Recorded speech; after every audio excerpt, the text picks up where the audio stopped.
kata Ibtu Rudiana. Ibtu Rudiana mengaku telah membuka isi rekaman CCTV. CCTV memang sempat saya lihat, kata ayah Eki.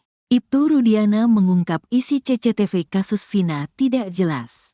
Kata Kapolsek Kapetakan Cirebon ini, CCTV tersebut tidak merekam ke arah jembatan Talun. Namun CCTV tidak jelas menghadap jalan raya, cuma mengarah ke depan perumahan dan itu saya sampaikan ke penyidik, kata Ibtu Rudiana. Ia merinci CCTV tidak mengarah ke jembatan Talun. CCTV tidak mengarah ke flyover, ke jalan raya saja tidak melihat jelas, dan saya tidak mengambil, kata Ibtu Rudiana. Mantan Kabareskrim Polri Komjen Purn Susno Duaji sebelumnya menerangkan bahwa CCTV bisa mengungkap kebenaran kasus Vina Cirebon. HP bisa berbicara, CCTV akan berbicara. Ada sekian CCTV disita kenapa gak dibuka, kata Susno Duaji. Susno Duaji menegaskan di dalam HP Vina dan Eki, serta HP terdakwa lainnya pasti ada bukti percakapan, atau bukti video. Sehingga CCTV dan HP ini bisa menjadi alat bukti forensik untuk penyelidikan ulang kasus Vina Cirebon. CCTV kita harap dibuka, Mabes buka CCTV.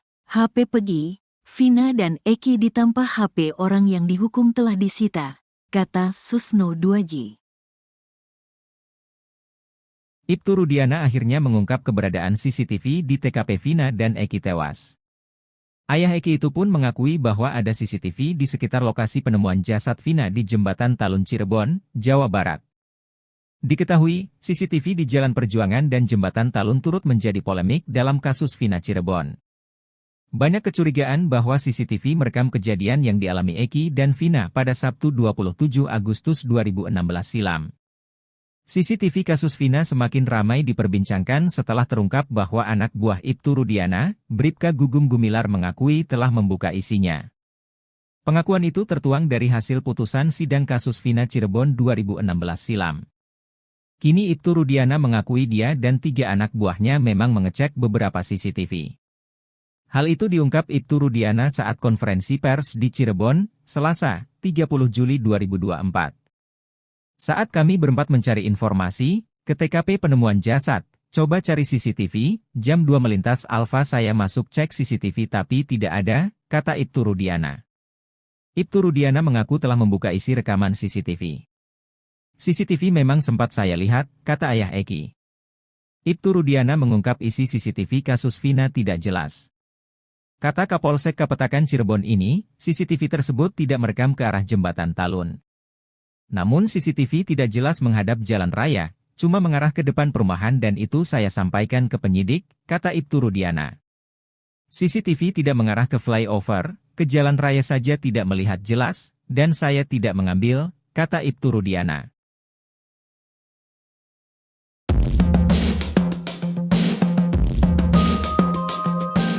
Ibtu Rudiana akhir membuka isi CCTV kasus Vina Cirebon. Ayah Eki, Ibtu Rudiana pun mengakui bahwa ada CCTV di sekitar lokasi penemuan jasad Vina, Jembatan Talun Cirebon, Jawa Barat. Ibtu Rudiana mengutarakan alasan CCTV tidak diajukan menjadi bukti dalam sidang kasus Vina Cirebon. CCTV di Jalan Perjuangan dan Jembatan Talun turut menjadi polemik dalam kasus Vina Cirebon. Banyak kecurigaan bahwa CCTV merekam kejadian yang dialami Eki dan Vina pada Sabtu 27 Agustus 2016 silam.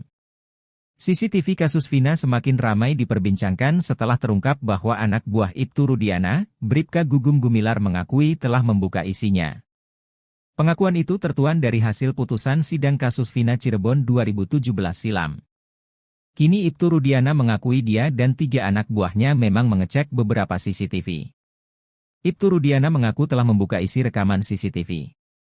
Kata Kapolsek Kapetakan Cirebon ini, CCTV tersebut tidak merekam ke arah jembatan Talun. Ia merinci CCTV tidak mengarah ke jembatan Talun. CCTV tidak mengarah ke flyover, ke jalan raya saja tidak melihat jelas, dan saya tidak mengambil, kata Ibtu Rudiana. Mantan Kabareskrim Polri Komjen Purnawirawan Susno Duaji sebelumnya menerangkan bahwa CCTV bisa mengungkap kebenaran kasus Vina Cirebon. HP bisa berbicara, CCTV akan berbicara, ada sekian CCTV disita kenapa gak dibuka, kata Susno Duadji. Susno Duadji menegaskan di dalam HP Vina dan Eki, serta HP terdakwa lainnya pasti ada bukti percakapan, atau bukti video. Sehingga CCTV dan HP ini bisa menjadi alat bukti forensik untuk penyelidikan ulang kasus Vina Cirebon. CCTV kita harap dibuka, Mabes buka CCTV. HP Pegi, Vina dan Eki ditambah HP orang yang dihukum telah disita, kata Susno Duadji. Kalau gitu pertanyaan terakhir. Banyak orang mengatakan Egi masih hidup. Bapak bisa nggak bersumpah sekarang anak Bapak udah meninggal? Yakin? Siap. Coba, Saya bikin dulu. Sumpah apa nih? Saya sumpah pocong mau, sumpah apapun mau. Artinya yang meninggal adalah anak saya. Ya, anak yang saya didik dari kecil, yang saya rawat dari kecil. Demi agama yang Bapak percaya. Betul. Demi Allah gitu. Demi Allah. 7 turunan saya mati semua, Bang. Kalau saya ngomong. Maaf lu. Malah terbalik nanti lu yang mati. Saya tidak tahu karena saya juga dapat laporan dari SPK kalau anak saya ada di Kumarawet jam 23.00. Kalau anak saya bukan mayat kecelakaan. Jadi 2.30 itu Bapak belum mengetahui apa-apa? Kalau disuruh bongkar kuburan, Bapak bersedia? Atas usaha. Kalau misalnya penyidik curiga nih, dibilang bongkar kuburan Eki, Bapak bersedia? Tadi Bapak bersedia sumpah 7 turunan. Sekarang kalau bongkar, gimana? Kalau memang buat kepentingan pendidikan, Bang. Ya kepentingan lah, masa kepentingan wartawan. Saya sangat mudah, anak saya dibongkar lagi, namun anak tidak tenang, mungkin saya menyesal. Namun saya sampaikan, bahwa yang meninggal adalah anak saya mau disebut. Intinya Bapak setuju dibongkar itu untuk pendidikan, setuju? Kalau buat pendidikan, Deddy Mulyadi telinganya panas dan tak menyangka kasus Vina Cirebon semakin rumit. Politikus Partai Gerindra itu heran dengan situasi dan kondisi yang terjadi dalam kasus tersebut. Sebelumnya, Hotman Paris selaku tim kuasa hukum Vina kerap mempertanyakan dan menyindir Ibtu Rudiana yang tak pernah menunjukkan batang hidungnya ke publik. Namun kini, saat Ibtu Rudiana telah muncul, Hotman Paris justru menyerang pihak lain yakni Deddy Mulyadi. Hotman Paris menyindir sosok yang sebenarnya telah sedikit banyak membuka tabir kelam kasus Vina Cirebon. Dia pun mempertanyakan kapabilitas Deddy Mulyadi yang disebut sempat akan dijadikan saksi dalam sidang PK Sakatatal. Menurut Hotman Paris, Deddy Mulyadi tidak memiliki kompetensi sebagai saksi dalam sidang PK Sakatatal. Karenanya Hotman mempertanyakan untuk apa Deddy dihadirkan dalam persidangan PK Sakatatal yang digelar di hari yang sama, Selasa, 30 Juli 2024. Sementara itu, Hotman Paris juga melontarkan kalimat menohok ke Deddy Mulyadi. Hotman Paris meminta Deddy Mulyadi berhenti mencari panggung dalam kasus Vina Cirebon. Tak hanya itu, Hotman Paris juga mengklaim dirinya lebih terkenal dibanding Deddy Mulyadi.